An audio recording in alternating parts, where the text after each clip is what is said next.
The Mohammedan Muslim media and individuals, as well as so-called Arabists, incessantly speak in invariably glowing terms of the contribution of the Mohammedan Muslims to human civilization. What is the reality? Before I address this question, there is an extremely important word that has to be defined first, which is at the root of this discussion. This word is civilization. According to the English language, it comprises a society which is in an advanced state of social development, with complex legal, political, and religious organizations. That is, in an advanced state of intellectual, cultural, and material development in human society, marked by progress in the arts and sciences, the extensive use of record keeping, including writing, and the appearance of complex political and social institutions. Like everything else about Mohammedan Islam, facts and reality are contrary to all their exaggerated and invariably false and wishful thinking declarations. Let us examine the historical facts as recorded by the Mohammedan Muslims themselves and their contemporaries. In the Arabian Peninsula where Muhammad was born, the Arabs were among the most illiterate, superstitious, and unlearned nomadic and semi-nomadic people in what we call the Middle East today. Although surrounded by other truly advanced civilizations and cultures, they had not even the semblance of a civilization to speak of. They had no central authority such as a king or a priest-king, no government, no army, no civil service, no arts, no sciences, and no record-keeping. The Arabs, under the banner of so-called Islam, conquered several civilizations on 3 continents, such as the Zoroastrian Sassanid Persian Empire, the Byzantine Christian Empire, the Coptic Christian Egyptians, the Hindu Indians, the Buddhist Chinese, etc. These were truly advanced civilizations.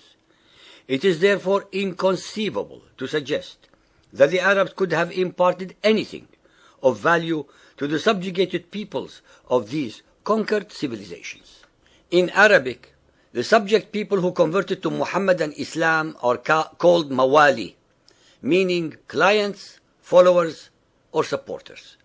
This is an extremely relevant and important word because it is from among the conquered peoples of these civilizations that the Arab imperialists were able to build their mosques, their palaces, run their trade and economies, collect taxes, and take census.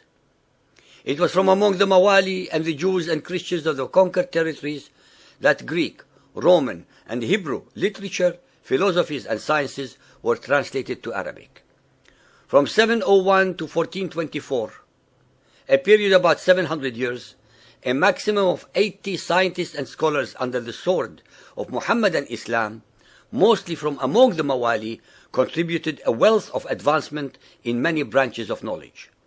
It is vitally important for the listeners to realize that these scholars based their knowledge on foundations first set by others centuries before them: Egyptian, Hebrew, Persian, Greek, Roman, Byzantine, Indian, etc., whose knowledge and writings were translated into Arabic by men from the conquered peoples by converts to Mohammedan Islam, Mawali, as well as by Jews, Christians, and others.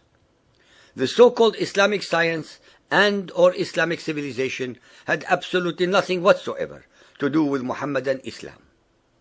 Almost the entirety of these scholars and scientists excelled not because of Mohammedan Islam, but in spite of Mohammedan Islam, since they were invariably secular thinkers. No knowledge whatsoever in the sciences, arts, engineering, architecture, philosophy, etc., etc., can possibly sprout under fundamentalist Mohammedan Islam, because the only knowledge that fundamentalist Mohammedan Islam can recognize as valid and worthy is knowledge of the Quran, which they call ilm. Out of the 80 or so scientists and scholars mentioned above, only a handful were pure Arabs. The remainder were Persian, Turkic, Jews, Christians, Kurds, Sabaeans, Spaniards, North Africans, etc.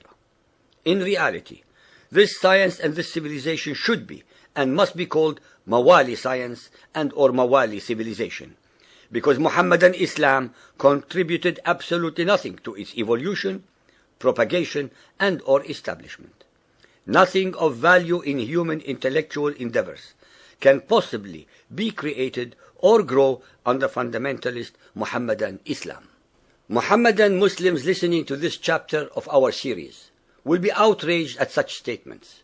Well, let them think about the following facts and find out the common denominator that underlines them. 1.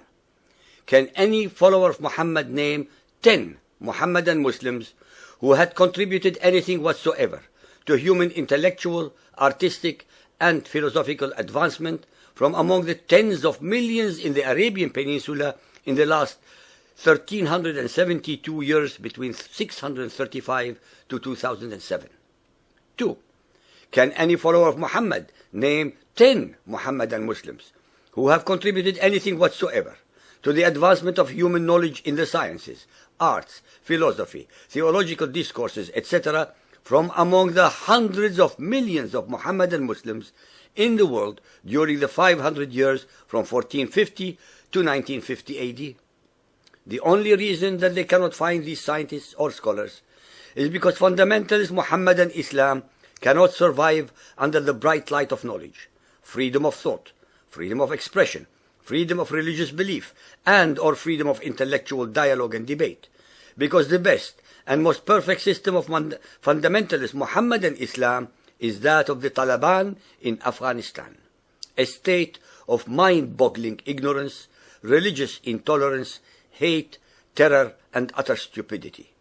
Fundamentalist Muhammadan Islam can only survive in darkness, and as we know, very little, if anything, can bloom and prosper in the dark without sunshine. That is why very little knowledge, if any, emanates from over 50 Muhammadan Muslim states in the world today. The above statements and facts are available for all to read, and no amount of Muhammadan Muslim anger, diatribes, hate-mongering threats, and terror can change an iota of them. Muhammadan Muslims thrive in the twilight zone of denial and of blaming all others, the denial of facts, the denial of reality, the blame others syndrome. For as long as they are not willing or able to face facts, Muhammadan Islam and Muhammadan Muslims will continue to remain forever fixed in the time warp of the 7th century, the time of Muhammad and his Quran.